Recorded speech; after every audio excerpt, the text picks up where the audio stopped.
Ya, assalamualaikum. Maaf untuk semuanya. Tadi sempat terputus kendala jaringan. Mungkin kita tunggu bergabung dulu. Yang tadi sudah menunggu-nunggu, mohon maaf sebelumnya. Tadi ada kendala jaringan, jadi terputus.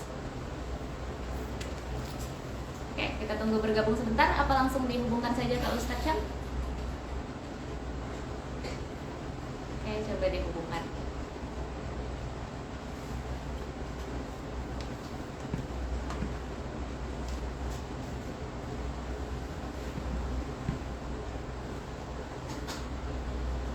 Ya, coba kita hubungkan dengan Ustadz Syam.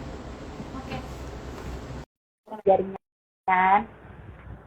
Ini kita sedang coba hubungkan lagi dengan Ustadz Syam. Ya.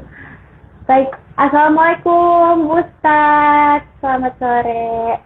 Waalaikumsalam warahmatullahi wabarakatuh. Gimana jaringannya? Suara saya jelas nggak? Jelas-jelas Ustadz. Suara saya jelas apa tidak Ustadz? Ya, siap.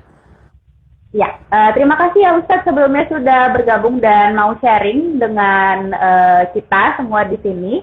Hari ini kita mengangkat tema di bulan November ini untuk Rumah Sakit Gigi dan Mulut Yarsi adalah Glowing Growing November. Jadi untuk khusus hari ini Ustadz kita mau bahasnya inner beauty. Karena kemarin-kemarin bahasnya beauty outside terus, dari luar terus gitu. Jadi kita mau bahas yang beauty inside gitu ya Ustadz. Masya Allah. Nah itu nggak kalah Masya penting, Allah. nggak kalah penting dengan outer. Inner tuh nggak Iya, kalah penting dengan subhanallah. baik. Masya Allah. Kalau gitu langsung saja Ustadz saya tanyakan pertanyaan yang pertamanya nih. Ustadz boleh ya? Waduh, baru gabung langsung ditanya-tanya ya. Atau mungkin Apa kita dulu mulai dulu teman-teman dengan... apa dulu teman-teman yang udah bergabung, teman-teman followers yang gabung, ada guru kami, ada Ustadz Amir Faisal juga. Eh, ada juga yang nggak mau kalah cantik nih, mertua perempuanku juga ikut, mamah tuh ikut nonton juga pasti. Ya. Aduh, Dan saya bukan yang bisa saya. suaraku kecil ya? Suaraku kecil nggak? Jelas Ustadz, kalau di saya jelas sekali. Oh, alhamdulillah. Siap, Iya, siap, siap. Alhamdulillah. Ya, oke. Boleh kita mulai Ustadz? Boleh. Iya. Iya. Kalau gitu, pertanyaan saya yang pertama Ustadz. Cantik menurut Islam itu seperti apa sih Ustadz? Apakah ada standar cantiknya Islam? Ah, subhanallah. Uh, Bismillahirrahmanirrahim. Alhamdulillahirabbil alamin. Wassalatu wassalamu ala asyrafil anbiya'i wal mursalin sayyidina Muhammadin wa ala alihi wa sahbihi ajma'in. Rabbi syrah li sadri wa yassir li wahlul 'uqdatam min lisani yafqahu qawli waj'al li waziran ya rabbal alamin. Maka subhanallah, langsung kalau ditanyakan perempuan ya, perempuan kalau dibilang cantik kan mungkin laki-laki ya.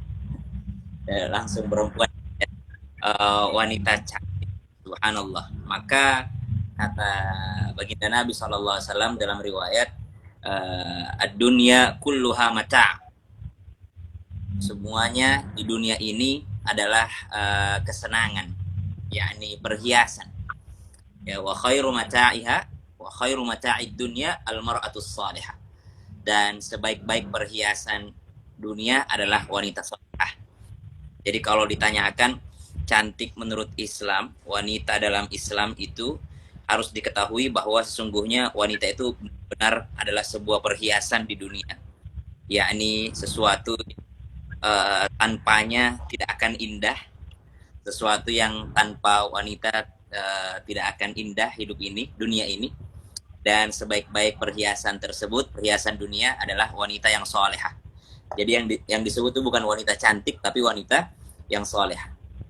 Namun kalau disebutkan bahwasanya wanita cantik menurut baginda Nabi Shallallahu Alaihi Wasallam, khairu nisa, sebaik-baik wanita.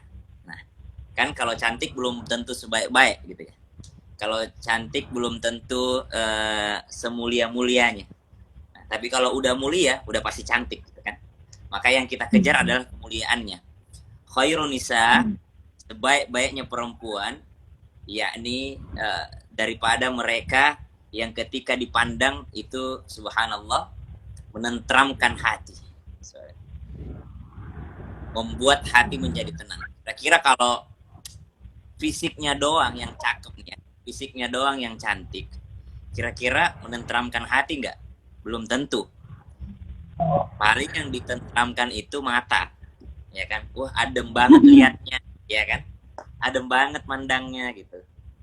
Nggak usah jauh-jauh deh, subhanallah. Kalau misalnya kita lihat konten-konten di sosial media, di TikTok, di Instagram, ada yang pakai kerudung, subhanallah. Saya ada yang pakai pakaian muslimah, itu mandangnya adem gitu ya, adem doang gitu. Terus tiba-tiba ketika kita melihatnya adem dengan pakaiannya, dengan wajahnya yang terawat mungkin gitu ya, tapi tiba-tiba pas ngomong kasar gitu. Pas ngomong kasar, kira-kira masih adem nggak ini? Kira-kira masih adem nggak ngelihatnya gitu?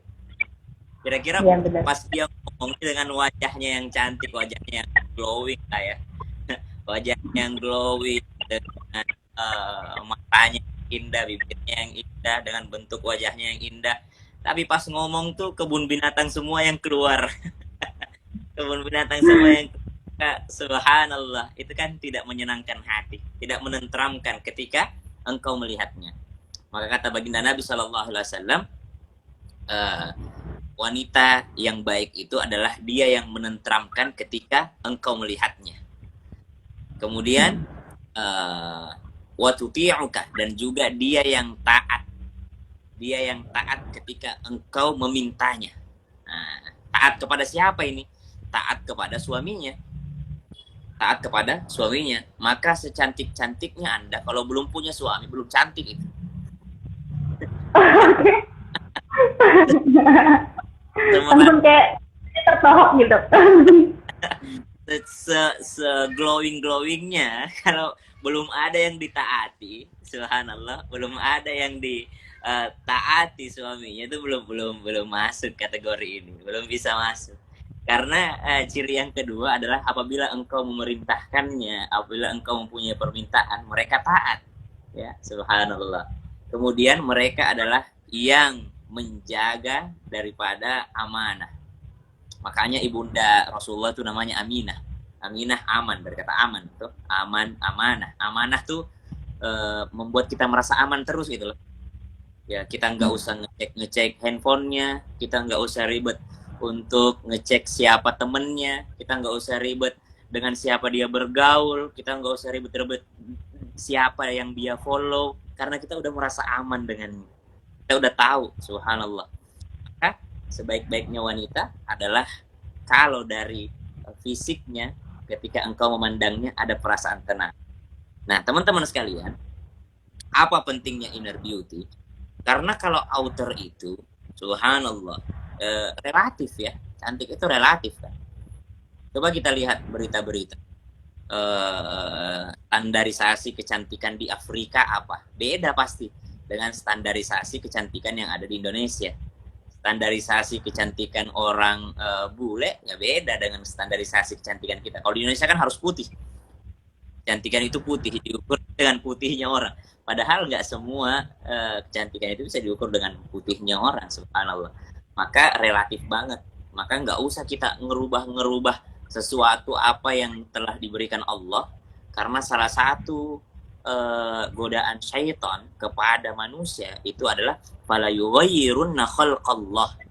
Syaitan itu berusaha supaya mana manusia ini mengubah ciptaan Allah. Kalau merawat itu harus. Bagaimana Nabi mau tidur aja pakai siwak gitu ya, bagaimana Nabi mau sholat aja pakai siwak, merawat gigi ya, bagaimana Nabi mau tidur aja sisiran, kita kan mau keluar aja baru mau sisiran. Kalau saya memang nggak sisiran karena pakai peci gitu. Ya, Nabi itu kan udah pakai serban, udah rambutnya ketutup, tapi tetap sisiran sebelum tidur gitu. Bagaimana perawatannya? Merawat tuh penting. Yang nggak boleh itu adalah merubah ciptaan Allah. Maka kalau ditanyakan tadi pertanyaannya, cantik menurut Islam adalah ketika engkau memandangnya, engkau merasa tenang. Dan tenang yang dibuat oleh kecantikan itu hanya tenang di mata, belum tentu tenang di hati, ya kan? Nah, berarti bukan hanya outer, harus innernya juga, akhlaknya, perilakunya, budi pekerti.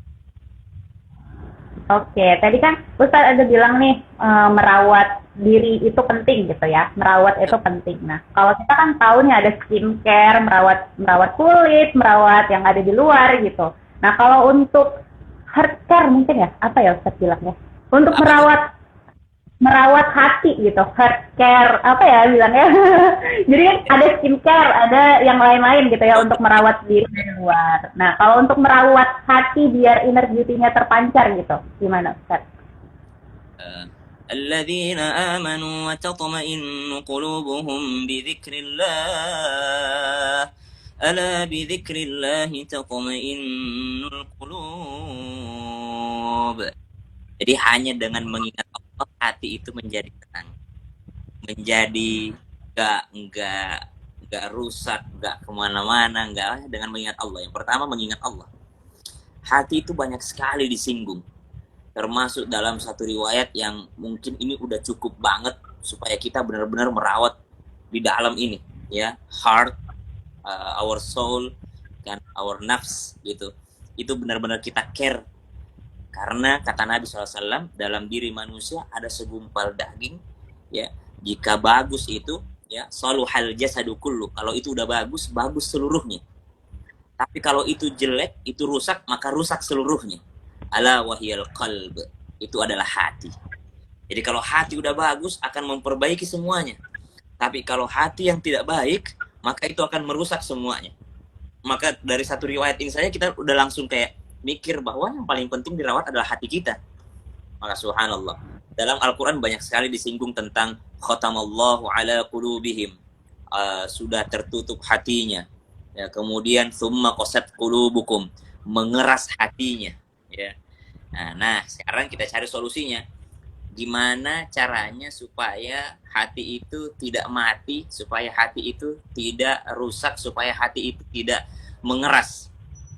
Maka yang pertama tadi, zikrillah tatma'innul qulub. Mengingat Allah yang pertama, zikrullah. Mengingat Allah itu apa sih? Jaga sholat dong. Dari 24 jam yang Allah kasih, Allah cuma minta 5 waktu sholat, ya. Allah cuma minta 5 waktu sholat. Menjaga sholat itu mengingat Allah. Kenapa coba? Dokter siapa namanya? Sorry dok, dokter Putri. Dokter Putri. Ya, dokter Putri. Ya. Udah nikah? Ya? Udah nikah dokter? Belum ya? Ustaz. Oh ini. Belum. Supaya tahu followers saya. Kan? Makanya tadi saya bilang waktu Ustaz singgung wanita belum lengkap cantiknya. Ya. Maka subhanallah, yang pertama tadi mengingat Allah. Dokter Putri tahu ada sholat sunnah yang sangat dianjurkan. Kalau pagi sholat duha namanya, ya kan? Ada sholat duha tuh, sholat duha yang sangat-sangat dianjurkan. Kalau tengah malam ada kan, namanya sholat tahajud. Ya, sholat tahajud dan sholat duha adalah 2 sholat sunnah yang sangat dianjurkan. Kenapa coba? Kenapa ada sholat duha? Karena jarak antara sholat subuh ke sholat zuhur itu lama. Kenapa ada sholat tahajud? Karena jarak antara sholat isya dan sholat subuh itu lama. Kenapa kita diminta untuk sholat duha dan sholat tahajud walaupun itu tidak wajib, sunnah yang sangat dianjurkan? Karena kita diinginkan oleh Nabi supaya tidak terlalu lama untuk yang namanya berpisah dengan Tuhan. Karena kita lama, dari subuh ke duhur itu lama kita nggak nginget Allah tuh. Orang kalau dokter Putri kalau habis sholat baca apa dok? Biasanya langsung ucapannya saya Assalamualaikum warahmatullahi wabarakatuh. Biasanya baca apa orang? Istighfar. Kalau saya langsung ya istighfar. Why istighfar? Padahal kita habis ngelaksanain kewajiban. Kata ulama, kenapa orang beristighfar setelah habis salam, setelah sholat, itu seakan-akan dia memohon ampun kepada Allah. Wahai Allah, aku minta maaf, aku mohon ampun. Karena dalam sholat pun aku masih ingat dunia, aku masih ingat fokus mengingatmu, apalagi di luar sholat.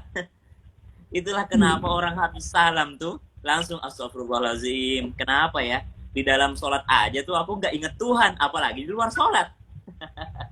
Maka yang how to fix our heart, gimana kita memperbaiki hati ini, yang paling jelas adalah mengingat Allah dan sarana mengingat Allah yang terbaik adalah sholat. Maka menjaga sholat itu, ya. Ada sholat duha, ada sholat tahajud kalau bisa dijaga.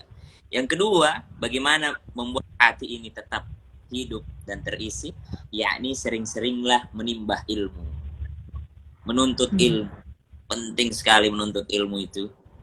Ya, saya tidak mengatakan harus ilmu agama, ya, maksudnya ilmu syariat, gitu kan.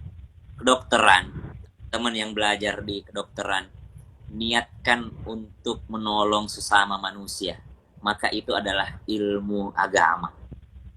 Ya, dokter putri belajarnya email gigi, ya, mahkota gigi.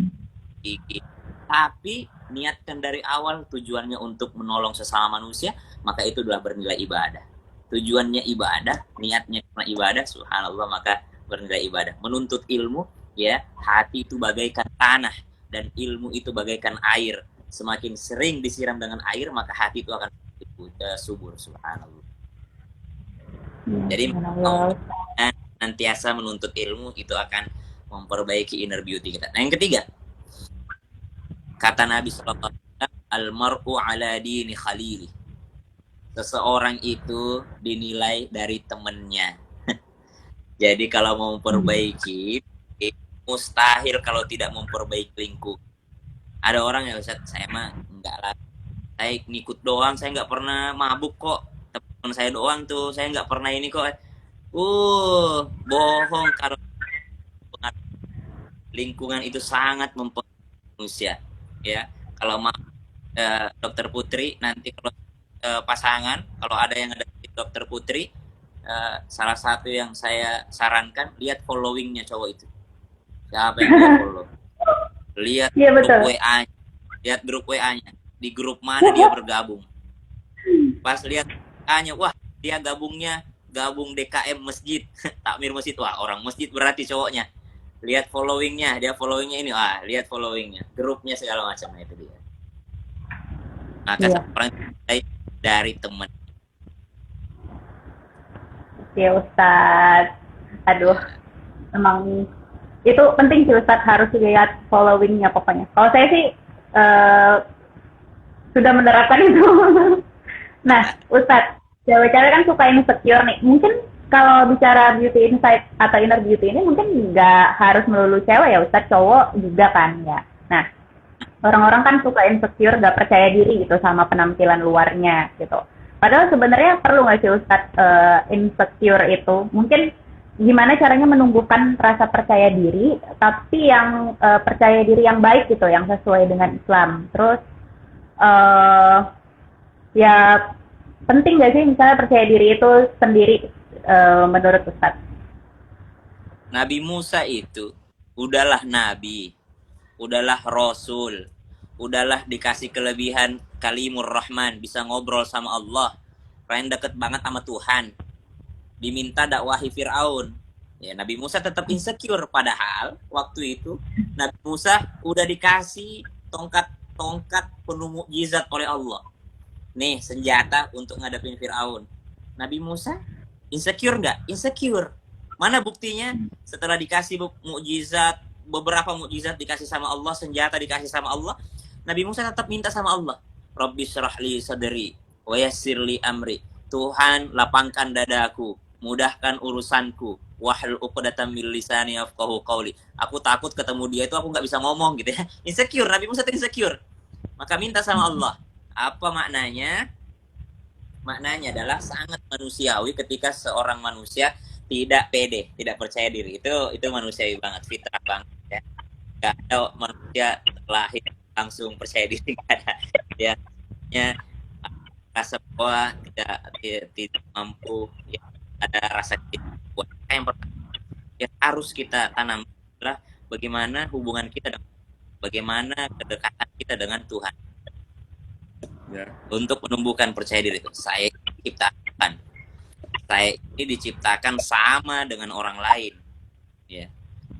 Maka dalam Al-Quran disebutkan tentang wala tatamannau ma faddalallahu bihi ba'dakum ala ba'd lirrijali nasibun mimma iktasabu walin nisa'i nasibun mimma iktasaban Was'alullaha min fadlih, innallaha kana bikulli syai'in. Dalam surah An-Nisa disebutkan, wala tatamannaw ma faddalallahu bihi ba'dakum 'ala ba'd. Jangan engkau fokus untuk membanding-bandingkan apa yang kau miliki dengan apa yang orang lain miliki. Yang bikin kita insecure itu karena kita membanding-bandingkan diri kita dengan orang lain. Apa yang membuat kita selalu merasa miskin? Ya karena tiap hari nontonnya Baim Wong, Sultan-Sultan. Tiap hari nontonnya Rans, Raffi Ahmad. Tiap hari nontonnya Atta Halilintar, Ricis. Ya kita merasa miskin lah. Karena melihatnya orang kaya. Ya. Coba kita cari channel-channel atau lihat orang-orang yang tetangga kita yang mereka nggak nanya hari ini mau makan apa ya, tapi mereka nanya hari ini makan nggak ya. Coba kita tuh masih hidup di mana kita masih nanya hari ini gue mau makan apa ya. Ya alhamdulillah lu makan hari ini. Ada orang yang bertanya hari ini saya makan nggak ya, kalau saya makan hari ini berarti besok enggak, berarti makan malam enggak, kalau saya makan siang berarti makan malam enggak. Ada orang yang seperti itu. Lihat di bawah kita, subhanallah.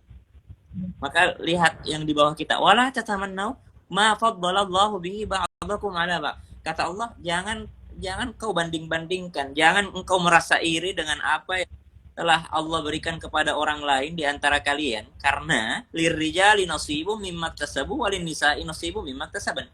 Karena bagi laki-laki sudah ada bagiannya, bagi perempuan sudah ada bagiannya. Intinya setiap manusia itu ada bagian dari Allah. Ada kelebihan yang diberikan sama Allah, ya. Subhanallah. Misal kelebihannya misalnya kulit putih ini, tapi kelebihannya kulit hitam ada ini gitu kan. Mungkin teman-teman mudah-mudahan dikasih rezeki untuk umrah, untuk haji. Lihat di sana kita semua ada kulit putih, ada kulit merah, ada kulit hitam.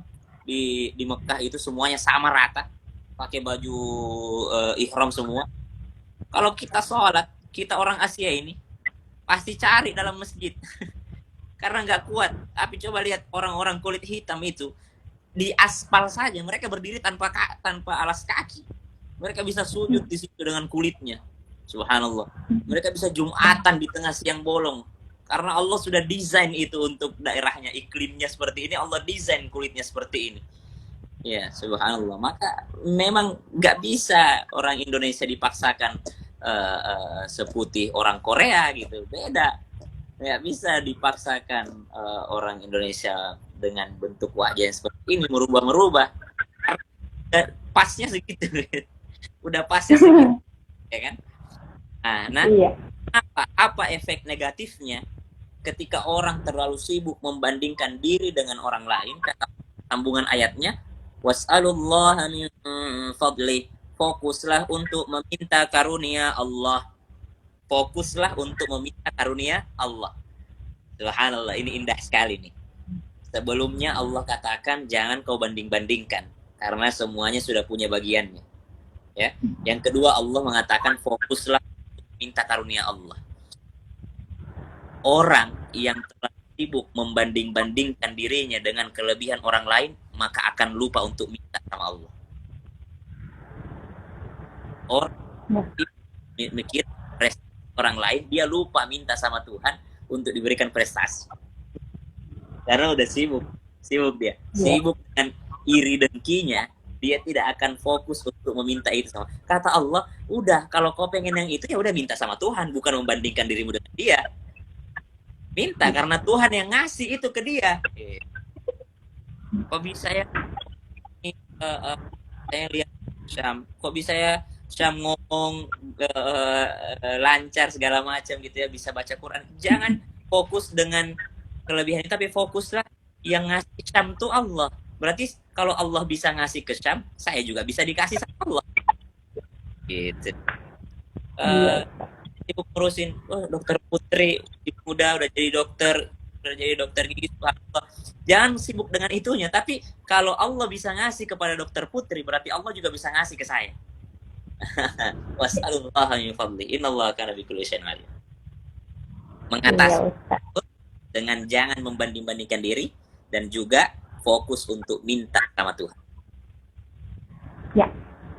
Oke Ustadz, kalau kan tadi memang kalau beauty ini bukan sebenarnya, kalau inner beauty bukan cuma perempuan dan laki-laki ya Ustadz. Tapi mungkin ada nggak sih Ustadz contoh wanita-wanita dalam Islam Mm-mm.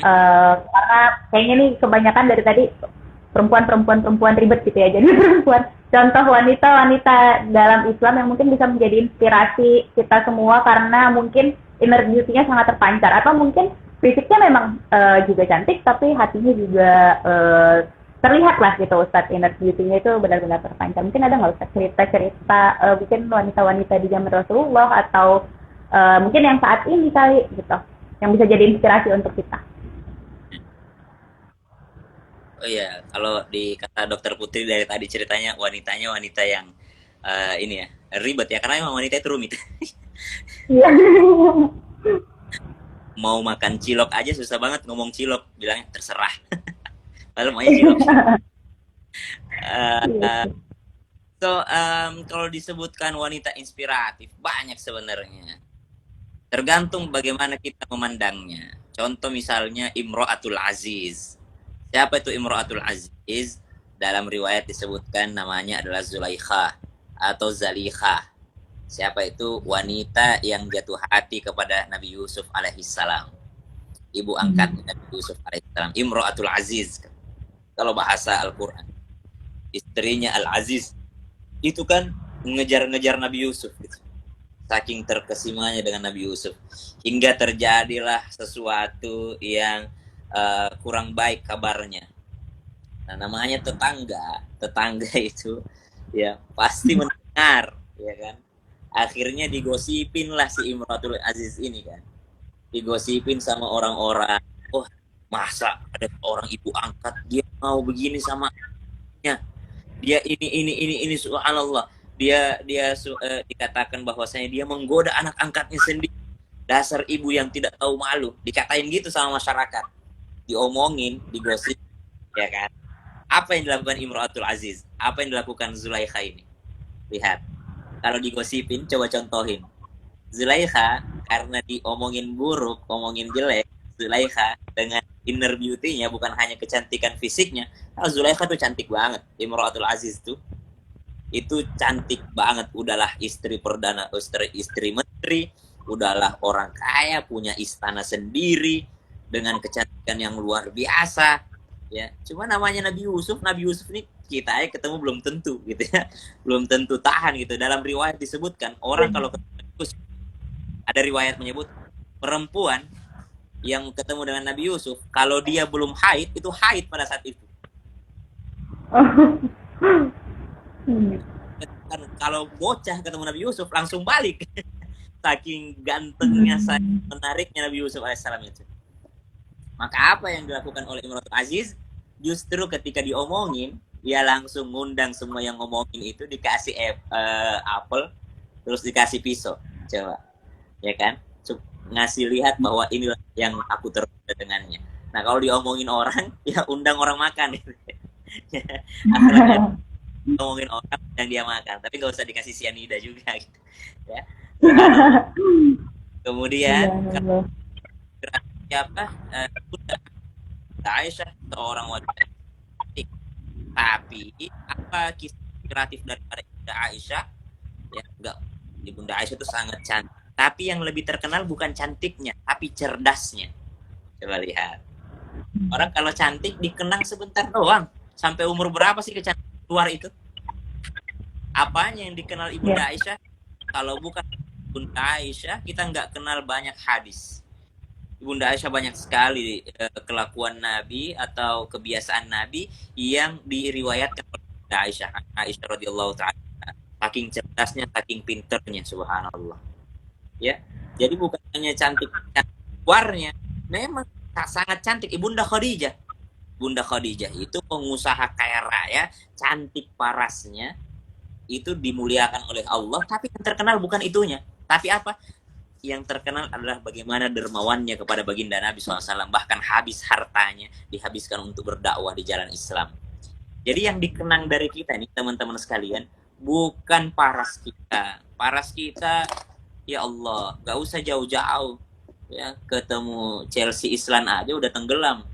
Ketemu Amanda Manopo langsung tenggelam ya. Kalau kita mau gitu ya, ketemu apalagi kalau udah ketemu dengan Song Hye Kyo, ketemu artis-artis tenggelam kalau cuma mengandalkan outer. Semana sih outer itu akan sampai mana sih? Ya. Mungkin wajah bisa membuat laki-laki terpikat, tapi inner beauty, akhlak bisa membuat laki-laki terikat. Nah, jadi kalau wajah itu buat terpikat, tapi akhlak itu membuat terikat. Oke, Ustaz. Kan kalau kita fisik gitu ya, di Instagram tuh ada filter gitu ya, Ustaz. Jadi kalau kurang oke gitu, difilterin gitu. Nah, kita kan sebagai manusia nih sebenarnya pasti masih ada aja gitu kurangnya. Memang kita pengen mungkin terlihat memancarkan energi segala macam, tapi mungkin kan pasti namanya manusia ada aja kayak pasti akan ada muncul nggak iri atau rasa-rasa yang sebenarnya nggak baik atau nggak benar gitu ya Ustadz. Nah filternya ini apa nih Ustadz untuk memfilter itu? Jadi tetap inner beauty-nya tuh ya walaupun belum secantik itu gitu, tapi apa nih Ustadz filternya mungkin menurut Gimana? Ustadz? Saya Jadi coba kan saya pakai filter nih.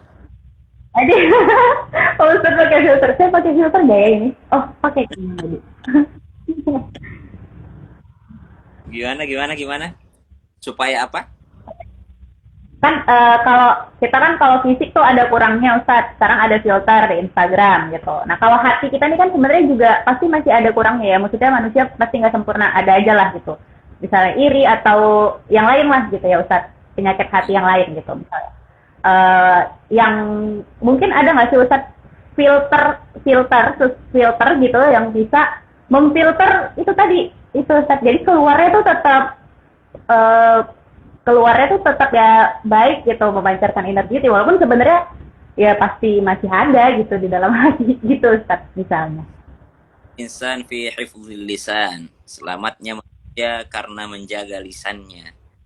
Nggak ada yang tahu isi hati seseorang, tapi bisa ketahuan dari ketika dia ngomong.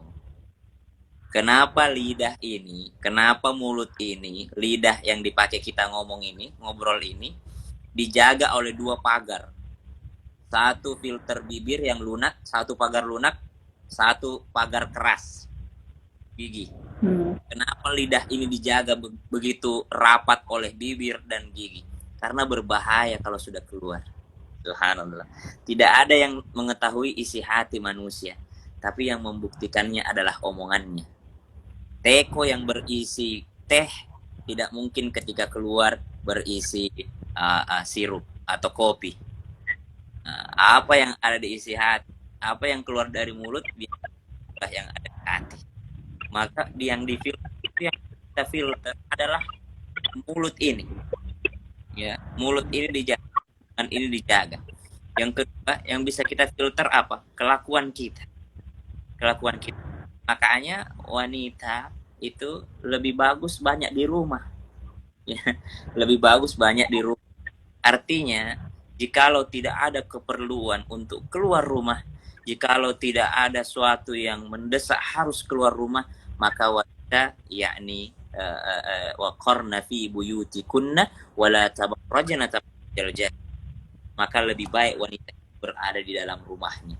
Semakin jarang untuk terlihat, semakin jarang untuk ditemukan kesalahannya.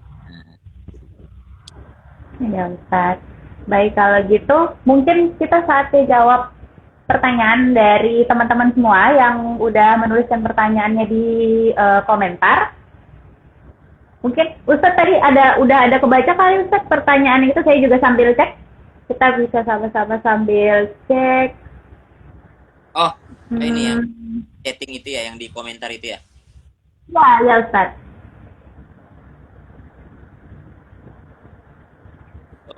Mungkin ini. Mana ya? Ini Ustadz. Bentar. Kalau sekarang yang bertanya, Dok. Iya, ini ada yang bertanya nih Ustadz. Kalau tidak punya teman gimana ya? Katanya gitu. Mungkin cari teman di mana gitu. Kalau tidak punya teman gimana ya? Iya, bercermin iya, iya. diri. Apakah tidak ada yang mau berteman dengan kita karena kita buruk atau gimana gitu. Karena kita yang terlalu introvert atau kita yang kurang bagus akhlaknya sehingga orang tidak mau berteman dengan kita. Tidak mungkin orang tidak punya teman. Minimal dia punya teman adalah saudaranya, minimal dia temannya adalah sepupunya sendiri, keluarganya. Iya. Oke, ini sebenarnya ada pertanyaan-pertanyaan lain, Ustadz, cuman mungkin kurang relevan sama temanya hari ini. Jadi mungkin nanti kapan-kapan bisa Ustadz balas DM-DM-nya atau komen-komennya di Instagram gitu ya, Ustadz. Oke. Juga suka dengan pertanyaan yang nggak nyambung. Oh, tapi karena waktunya sudah itu, mohon maaf sekali teman-teman juga. Jadi mungkin waktunya sudah nggak cukup ya. Ini mungkin kita bikin live lagi berikutnya sama Ustadz Syam gitu ya. Mungkin boleh kesimpulannya, Ustadz? Insya Allah kesimpulannya adalah jangan hanya gara-gara fokus memperbaiki outer sehingga lupa untuk memperbaiki inner. Jangan juga memperbaiki inner sehingga lupa memperbaiki outer. Karena jelas manusia itu dinilai yang pertama kali itu adalah outernya. Yang pertama, kesan pertama itu adalah yang pertama yang kelihatan, tapi selanjutnya terserah Anda gitu. Makanya yang saya bilang tadi, yang memikat itu adalah outer sebenarnya, tapi yang mengikat adalah inner.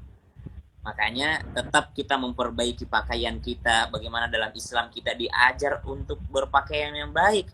Bukan berarti kita karena saya fokus akhlak aja, Ustaz. Termasuk daripada akhlak itu ketika Anda berpakaian dengan baik. Termasuk daripada akhlak itu ketika Anda tersenyum kepada orang lain. Ya. Termasuk dari buat apa Anda punya bibir seksi, gigi yang rapih, yang indah, tapi Anda tidak mau tersenyum dengan orang lain. Maka subhanallah itu adalah sesuatu yang itu outer kan. Senyum itu outer. Ya, terserah hati Anda senyum palsu, terserah Anda cuma peres atau apa, yang jelas berwajah berseri itu sudah sedekah. Nah, maka hatikan juga outernya sambil kita memperbaiki inner kita. Dan yang dikenang adalah inner kita, bukan outer kita. Yang dikenang kita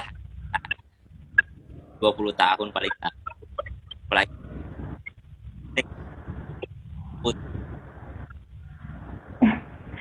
Baik Ustadz, kalau gitu mungkin untuk menutup live hari ini, mungkin Ustadz boleh kita berdoa bersama kali ya. Mungkin silakan Ustadz dipimpin. Baik, bismillahirrahmanirrahim. Saya mau ngajarin doa juga buat teman-teman. Nabi tuh nggak pernah ninggalin untuk doa. Allahumma kama khalqi fahassin khuluqi. Ya Allah, sebagaimana engkau memperbaiki penciptaanku dengan sempurna ini, dengan dua mata sebelah sini, alis yang ada ini, ya Allah, dengan hidung ini, dengan bibir ini, kama hassanta khalqi, bagaimana engkau telah memperbaiki penciptaanku, maka perbaiki juga akhlakku. Maka ini doa jangan ditinggalkan. Allahumma kama hassanta khalqi fahassin khuluqi. Ya Allah, sebagaimana engkau perbaiki ciptaan fisikku, maka perbaiki juga yakni akhlakku. Kita minta sama Allah. Kemudian kepada Allah, Allahumma inna ilman nafi'a wa rizqan thayyiban wa 'amalan mutaqabbal.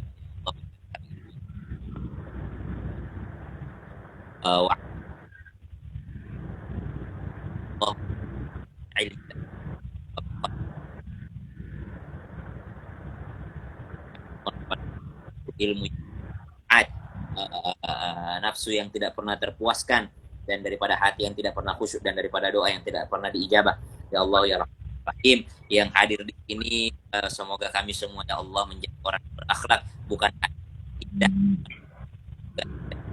benernya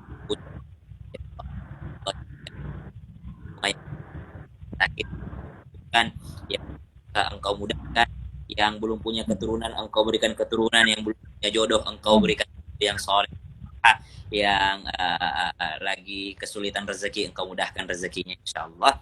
Dan juga untuk RSGM ya, rumah sakit gigi mulut ya, gigi dan mulut YRC, buat dokter-dokter yang ada di sana sehat kan, semoga sehat, lalu dan menjadi ladang pahala, bekerja sebagai dokter, bekerja sebagai perawat, bekerja sebagai orang yang mengurusi kesehatan orang lain, bermanfaat bagi orang lain. Semoga engkau berikan manfaat daripada kebaikannya. Wallahu wabillahi hidayah, wallahu